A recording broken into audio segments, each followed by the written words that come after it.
கடவுள் வந்தார். என்ன வேண்டும் கேளுங்கள் தருகிறேன் என்றார். அவரிடம் 10 மனிதர்கள் தன்னுடைய தேவைகளை கேட்டனர்.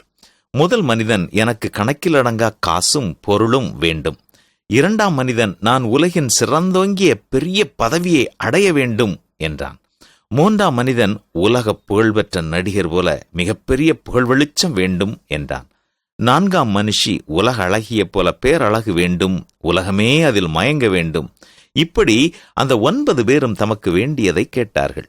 கடவுள் அவர்கள் கேட்ட ஒவ்வொன்றையும் டக் டக் என்று கொடுத்து விட்டார். 10ஆவது மனிதன் கேட்டான், உலகத்தில் ஒரு மனிதன் உச்சக்கட்டமாய் எந்த அளவிற்கு மன நிம்மதியோடும் மன நிறைவோடும் வாழ முடியுமோ அந்த நிலை எனக்கு வேண்டும்.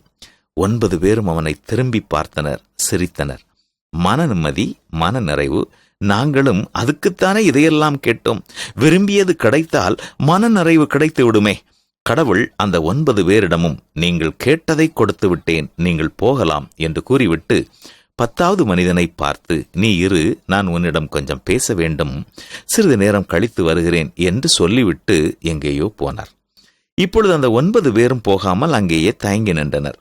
கடவுள் அந்த 10ஆவது மனிதனிடம் என்ன சொல்லப் போகிறார், என்ன தரப்போகிறார் என்பது தெரிந்தே ஆக வேண்டும் என்று அவர்களுடைய மனம் அலை பாய்ந்தது, துடித்தது.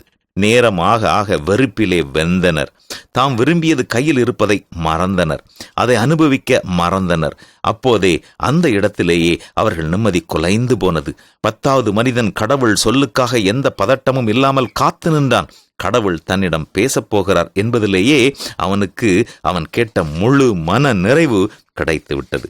ஆம், நாம் 9இல் 1 இல்லை 10ஆவது மனிதனா? சிந்தித்து பார்க்க வேண்டும். மன நிறைவு என்பது மிக மிக முக்கியம்.